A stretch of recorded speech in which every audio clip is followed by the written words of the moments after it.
देश में इस वक्त दो मौसम पूरे उफान पर है। आईपीएल का सीजन चल रहा है और चुनावों का मौसम चल रहा है, लेकिन हम आज इन दोनों की भारी गहमागहमी के बीच एक रिस्क ले रहे हैं और बात कर रहा हूं मैं फुटबॉल की। जी हां, बंगाल के दूसरे चरण के मतदान के पहले फुटबॉल, पीएम और एक वायरल वीडियो की बहुत अधिक आज चर्चा है। मिलियंस में व्यूज हो गए इस वीडियो के। कोलकाता में वोट पड़ने के 12 घंटे पहले क्यों हम फुटबॉल की बात आज अचानक कर रहे हैं, वो आप जब हमारी ये रिपोर्ट देखेंगे तो समझ जाएंगे। आखिर क्यों ममता बनाम मोदी की सीधी टक्कर में आज खेला होबे का नारा गूंजने लगा है।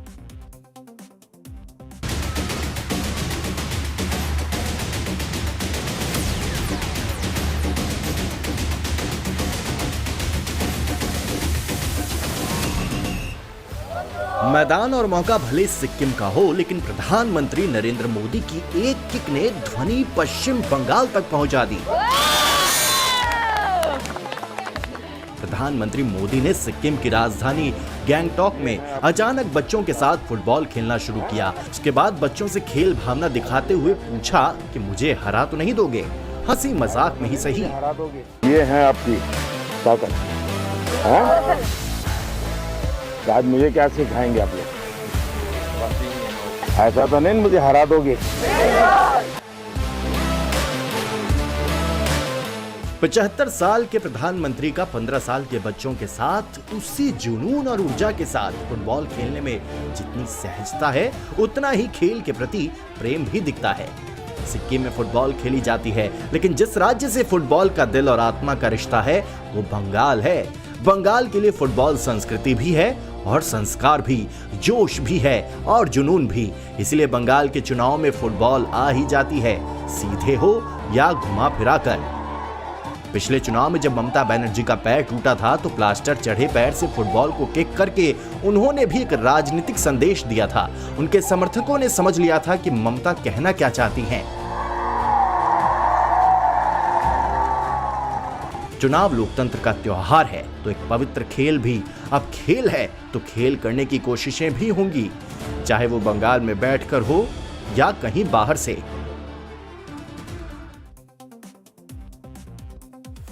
फुटबॉल दोनों को पसंद है, ममता को भी और बंगाल को भी, मोदी को भी और बंगाल को भी।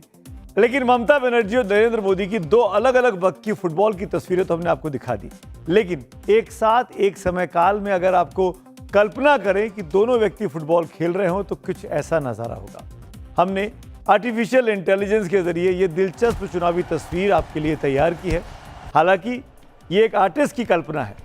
बढ़िया नज़ारा दिखाई देता है कि दो बड़े राजनीति के खिलाड़ी फुटबॉल के मैदान में फुटबॉल खेल रहे हैं। पश्चिम बंगाल में ये तस्वीरों को देखने का बार बार मन कर रहा है, जिस तरीके से जब से ये एआई की टीम ने हमारी इस ग्राफिक्स को बना के हमको दिखाया है।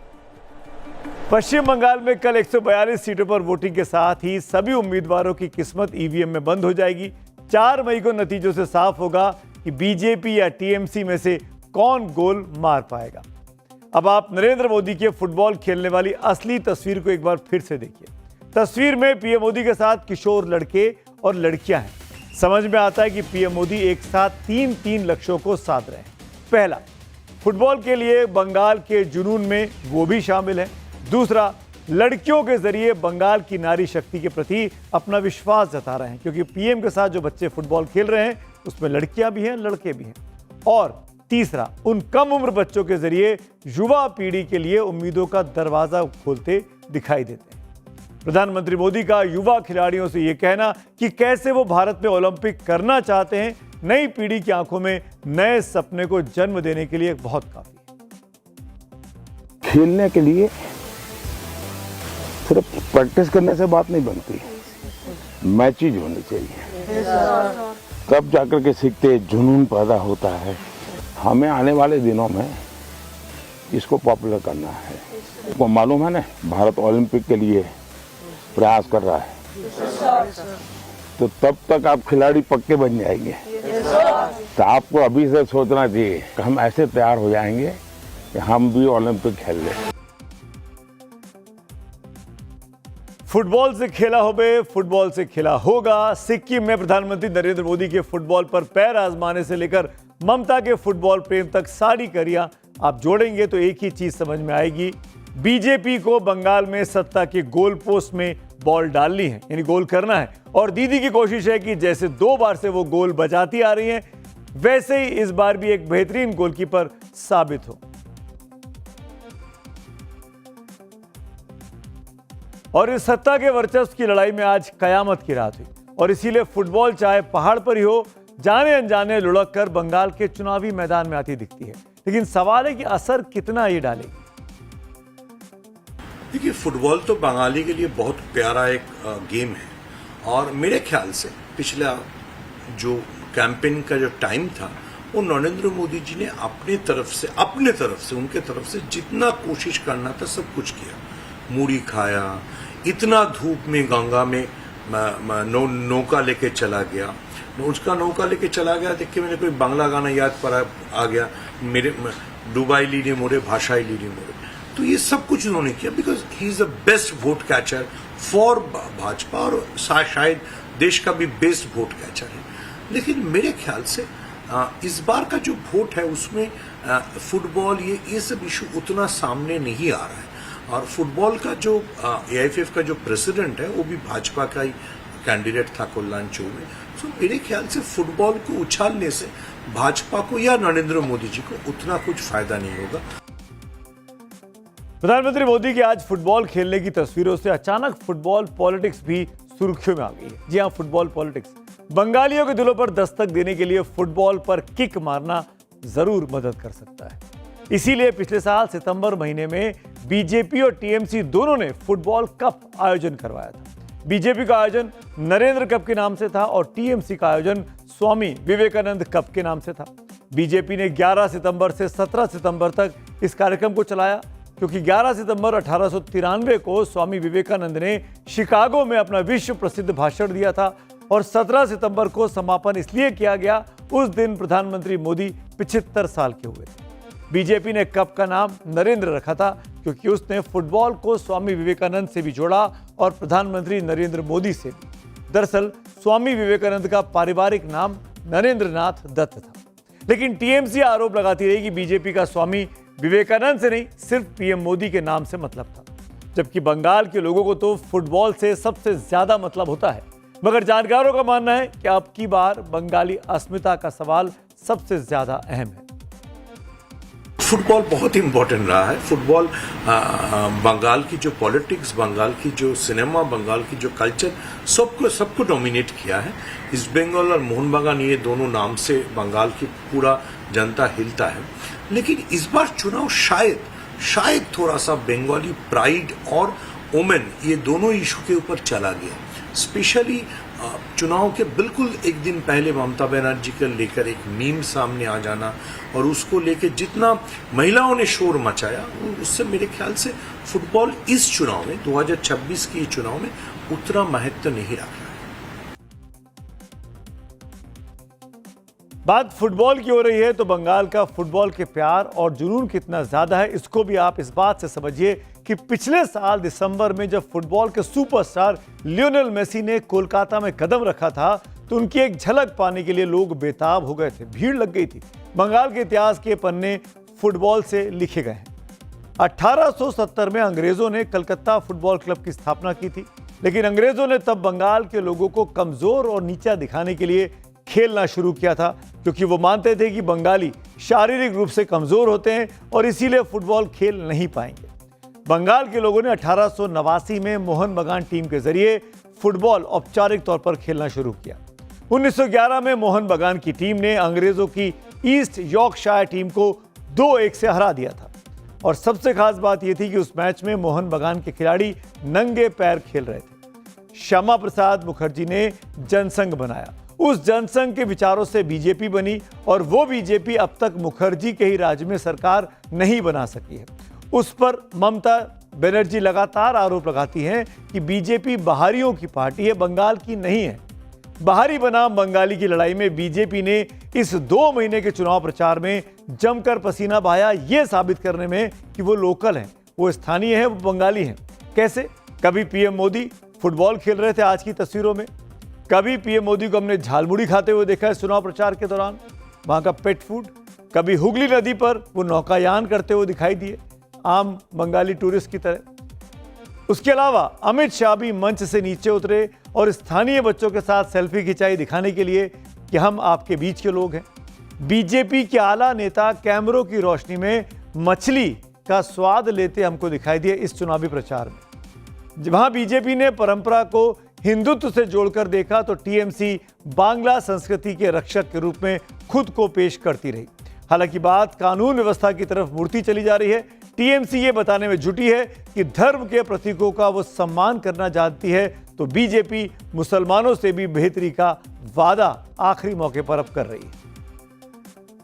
अच्छे जय हनुमान ज्ञान गुण सागर, जय कपीस तिहु लोक उजागर, रामदूत अतुलित बल धामा, अंजनी पुत्र पवन सुत नामा, महावीर विक्रम बजरंगी, कुमति निवार सुमति के संगी, कंचन वरण विराज सुबेसा, कानन कुंडल कुंचित केसा। ममता बनर्जी नहीं जानती है, हिंदू मुसलमान सबको प्रोटेक्शन का पूरा भगवा लहर चले, बम्पर वोटिंग होगा, 95% वोटिंग, सब जनता जाग चुका है, सुपड़ा साफ हो जाएगा।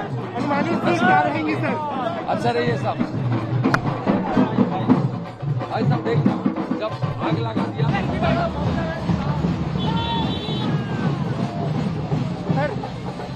ममता एक आरोप लगा रही है, कि सेंट्रल फोर्सेस का डिप्लॉयमेंट करके बीजेपी उपद्रव कर रही है।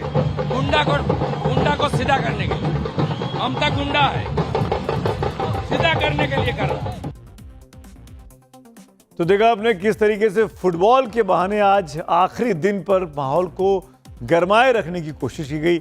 अब इसमें कांग्रेस पार्टी भी पीछे नहीं है। जब प्रधानमंत्री के विजुअल आए फुटबॉल खेलते हुए, कांग्रेस ने उस पर एक मीम बना दिया है और यह साबित करने की कोशिश की है कि पीएम किस तरीके से आसानी से गोल कर पा रहे हैं, क्योंकि उनके पास इलेक्शन कमीशन है, उनके पास ईडी है, उनके पास सीबीआई है, उनके पास इनकम टैक्स है। इसी मीम पर इन्हीं बच्चों के ऊपर उन्होंने कैप्शन लगाकर इस विजुअल के जरिए अपनी प्रेजेंस भी दिखाने की कोशिश कांग्रेस पार्टी ने की है। बात पश्चिम बंगाल चुनाव की चल रही है, तो इस दूसरे चरण के मतदान में अब 12 घंटे का वक्त बाकी है। कल सुबह 7 बजे पोलिंग होनी है। वोटिंग के ठीक पहले आज 2 वीडियोस ने बंगाल के सियासी पारे को इतना चढ़ा दिया कि जो कल्पना से परे।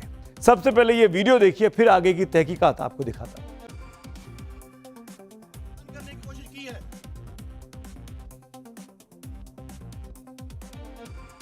कि अगर किसी ने बदमाशी करी तो उनका कायदे से इलाज किया जाएगा। फिर अगर कहीं से खबर आ गई कि किसी ने कोई खुराफात करने की, किसी को परेशान करने की कोशिश की है, तो फिर उसकी खबर फिर अच्छे से लेंगे हम।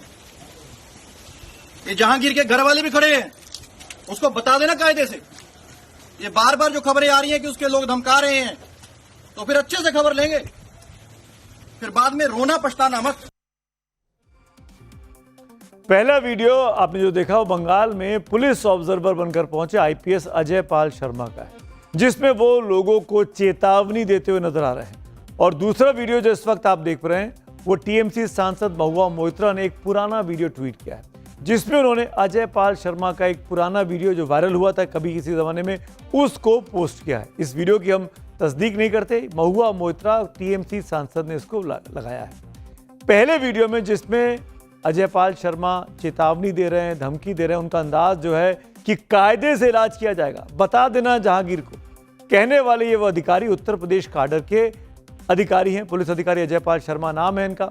लोग उनको उत्तर प्रदेश में जो उनके जानने वाले लोग हैं वो सिंघम कहते हैं, एनकाउंटर स्पेशलिस्ट कहते हैं, जिन्हें चुनाव आयोग ने दक्षिण 24 परगना जिले में पुलिस ऑब्जर्वर बनाकर भेजा है। इस वीडियो में जिस तरीके से ऑब्जर्वर साहब यानी कि ऑब्जर्व करने वाले या कहिए कि देखने सुनने वाले अजय पाल शर्मा चेतावनी दे रहे हैं, उससे उनके बर्ताव पर अब सवाल खड़े हो गए। इस वीडियो में ऑब्जर्वर अजय पाल शर्मा बेहद सख्त अंदाज में चेतावनी देते हैं। वो कह रहे हैं कि किसी ने बदमाशी की तो कायदे से इलाज किया जाएगा। वो टीएमसी के कैंडिडेट हैं जहांगीर खान, उनके घर वालों को भी धमकाते हुए इस वीडियो में नजर आ रहे हैं कि कह देना उसको। लेकिन सवाल यह कि क्या एक पुलिस ऑब्जर्वर को कानून ये सब करने की इजाजत देता है? मैं बार बार कह रहा हूं कि वो पुलिस ऑब्जर्वर हैं, वो इस इलाके के कप्तान साहब नहीं है। चुनाव आयोग की रूल बुक क्या कहती है, ये सब आपको आगे बताएंगे। लेकिन इससे पहले टीएमसी सांसद महुआ मोइत्रा ने कैसे अजयपाल शर्मा पर पलटकर हमला बोला, ये भी आपको देखना चाहिए। महुआ मोइत्रा ने सोशल मीडिया पर आज सुबह करीब 8, साढ़े 8 बजे 2 पोस्ट किए एक्स हैंडल पर, अपने हैंडल पर। वीडियो में अजयपाल शर्मा आपत्तिजनक कपड़े पहने एक महिला के साथ डांस करते हुए नजर आ रहे हैं। ये वीडियो कब का है, कहां का है, हम इसकी पुष्टि नहीं करते। महुआ मोइत्रा ने इसको पोस्ट किया है। एक जमाने में ये बहुत वायरल था, लेकिन तब भी इसकी पुष्टि हुई थी या नहीं मुझे तो याद भी नहीं है। एक महिला की अस्मिता का मामला है, तो हम इस वीडियो में उस महिला का चेहरा ब्लर कर दे रहे हैं। जिस फिल्मी अंदाज में वो बात कर रहे थे अजयपाल शर्मा जहांगीर खान के घर के बाहर आके, उसी फिल्मी अंदाज का जवाब एक फिल्मी डायलॉग से जहांगीर खान ने आज दिया है, वो भी आपको सुनना चाहिए। উনি নিজেকে বলছে আমি সিংহম, উনি যদি নিজেকে সিংহম মনে করে, আমরাও মনে করি নিজেকে পুষ্পা, ঝুঁকেগা নি। আর আমরা জানি সেই 16 ডায়লগ আমজাদ খানের, जो आदमी डर गया वो आदमी मर गया। আমাদের ডিকশনারিতে डर বলে কিছু নেই। जो आदमी डर गया वो मर गया, गब्बर सिंह का डायलॉग बोल रहे हैं। मैं पुष्पा हूं, मैं झुकूंगा नहीं। इतनी बांग्ला तो समझ में आ रही होगी आपको भी। फाल्टा से टीएमसी के उम्मीदवार हैं जहांगीर खान। हमारे सहयोगी अभिषेक राज उनसे बात कर रहे थे। अभिषेक राज लगातार डायमंड हार्बर कोलकाता के इलाके से रिपोर्टिंग करते आए हैं। आज अभिषेक पुलिस ऑब्जर्वर, जी हाँ पुलिस ऑब्जर्वर अजयपाल शर्मा को कवर करने पहुंचे। आगे बढ़ने से पहले आपको अभिषेक की रिपोर्ट दिखा देते हैं। अजयपाल शर्मा जो हैं वो आज अपनी कॉन्स्टिट्यूएंसी जो कि साउथ 24 परगना है वहां निकले थे, लेकिन आज उनकी भाव भंगिमा काफी अलग थी। वो गाड़ी से निकले नहीं, गाड़ी में बैठे रहे। वो तमाम उन इलाकों में गए जो उनके इलाके में था। फाल्टा कॉन्स्टिट्यूएंसी में भी गए, जहां पर हमने देखा कि जहांगीर के ऑफिस के बाहर जो टीएमसी के जो कार्यकर्ता थे, जहां से वो चुनाव लड़ रहे हैं, वो प्रदर्शन करने लगे। लेकिन ये भी लोग कह रहे हैं कि वो बीजेपी के ऑफिस के बाहर नहीं गए और उसके बाद वो गाड़ी में बैठकर फिर जो है वहां से निकल गए। अब देखना होगा कि कल इस पूरे मामले में क्या होता है। टीएमसी को रोक टोक रहे हैं, बीजेपी के दफ्तर में नहीं गए और आज वो अंदाज में नहीं दिखे जिस अंदाज में उनका कल का वीडियो वायरल हुआ है। पुलिस ऑब्जर्वर अजयपाल शर्मा के एक्शन पर टीएमसी बहुत हमलावर है। सोशल मीडिया पर भी उठाए जा रहे हैं सवाल। अभी तक चुनाव आयोग की कोई प्रतिक्रिया इस मामले पर तो नहीं आई है, लेकिन चुनाव के एक पुलिस ऑब्जर्वर की जिम्मेदारी क्या होती है, ये चुनाव आयोग के 2023 के ऑब्जर्वर हैंडबुक वॉल्यूम 1 में साफ साफ लिखा है कि ऑब्जर्वर को क्या करना चाहिए, क्या नहीं करना चाहिए, ये हम आपको बता देते हैं। इस रूल बुक के पेज नंबर 47 के 10वें पॉइंट पर लिखा हुआ है, 10वें पॉइंट पर लिखा हुआ है कि ऑब्जर्वर की कोई कार्यकारी भूमिका नहीं होती है और भूमिका की स्पष्टता बेहद जरूरी है। उदाहरण के लिए अगर मैं बात करूं, अनधिकृत बयान नहीं देना चाहिए, यह साफ साफ इस रूल बुक में लिखा हुआ है।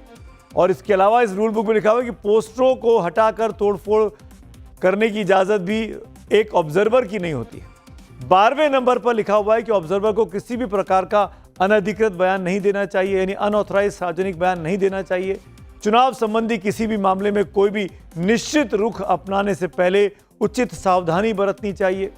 पेज नंबर इसी रूल बुक के जो 2023 की रूल बुक है डूज एंड डोंट्स में पेज नंबर 48 के 15वें नंबर पर लिखा हुआ है कि ऑब्जर्वर को पक्षपातपूर्ण नहीं दिखना चाहिए और अपने आचरण से, व्यवहार के माध्यम से राजनीतिक तटस्थता दिखनी चाहिए, यानी निष्पक्ष दिखना चाहिए। एक ऑब्जर्वर का काम होता है कि वो ऑब्जर्व करे, यानी देखना। वो हालात को देखकर प्रशासन को रिपोर्ट दे, यानी वो जिस जिले में काम कर रहा है उस जिले के अधिकारी को बता सकता है, वहां के पुलिस कप्तान को बता सकता है और उसकी एक कॉपी चीफ इलेक्टोरल ऑफिसर को दे सकता है। ऑब्जर्वर जिला प्रशासन या पुलिस को सीधे आदेश देने की स्थिति में नहीं होता है, वो सिर्फ सुझाव या रिपोर्ट दे सकता है। चुनाव आयोग की रूल बुक ये भी कहती है कि ऐसे में अजयपाल शर्मा पर जिस तरह की बातें हुई हैं, जो सवाल उठ रहे हैं, वो उठने बहुत लाजमी है।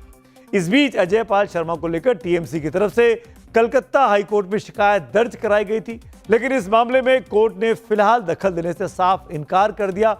कोर्ट ने कहा कि उनके दखल देने से आचार संहिता का उल्लंघन होगा, इसीलिए वे 29 अप्रैल तक इस मामले में दखल नहीं दे सकते, यानी कल की वोटिंग हो जाए उसके बाद कोर्ट तय करेगा। चुनाव आयोग के 2023 के ऑब्जर्वर हैंडबुक वॉल्यूम 1 में साफ साफ लिखा है कि ऑब्जर्वर को क्या करना चाहिए, क्या नहीं करना चाहिए। उसमें क्या नहीं करना चाहिए मैंने आपको साफ साफ बता दिया। अजयपाल शर्मा को चुनाव आयोग ने दक्षिण 24 परगना जिले का पुलिस ऑब्जर्वर बनाया। यह पूरा इलाका टीएमसी का बहुत मजबूत गढ़ माना जाता है। जिस फाल्टा इलाके का ये घटना है, वहां से जो लोकसभा सीट है वो अभिषेक बनर्जी की है, डायमंड हार्बर, ये उसमें आता है फाल्टा। और यहां से 86% वोट मिले थे पिछली बार लोकसभा के चुनावों में इस विधानसभा सीट पर। जहांगीर खान इसी फाल्टा सीट से टीएमसी के उम्मीदवार बने, अभिषेक बनर्जी के खास कहे जाते हैं। अभिषेक बनर्जी का बहुत करीबी इनको कहा जाता है और टीएमसी की पूरी brigade police observer Ajay Pal Sharma के खिलाफ अब सवालों के बाउंसर फेंकने में जुट गई है। हालांकि जहांगीर खान पर भी मतदाताओं को डराने धमकाने के आरोप बार बार लगे हैं। जहांगीर खान का पिछला रिकॉर्ड विवादास्पद रहा है। उन पर बीजेपी के पूर्व अध्यक्ष जेपी नड्डा के काफिले पर पत्थरबाजी करने के आरोप भी लग चुके हैं।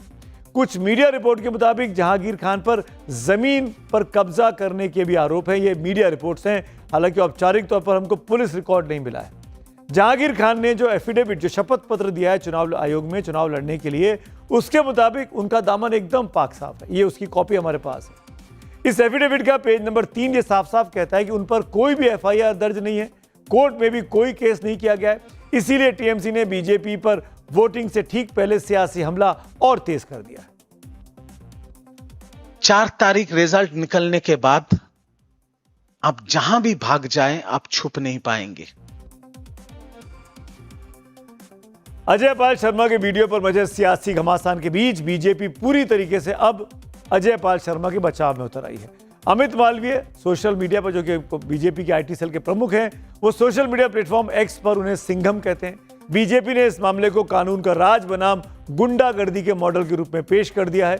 आखिरकार अजय पाल शर्मा के कामकाज में क्यों टीएमसी के लोग दखलंदाजी कर रहे हैं? दरअसल चुनाव के दौरान बीजेपी लगातार टीएमसी पर गुंडागर्दी करने का, गुंडों को बढ़ावा देने का, संरक्षण देने का आरोप लगाती रही।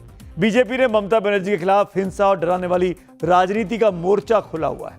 वहीं टीएमसी बीजेपी पर लाठी और बंदूकों से बंगाल के वोटर्स को डराने धमकाने का आरोप लगाती रही।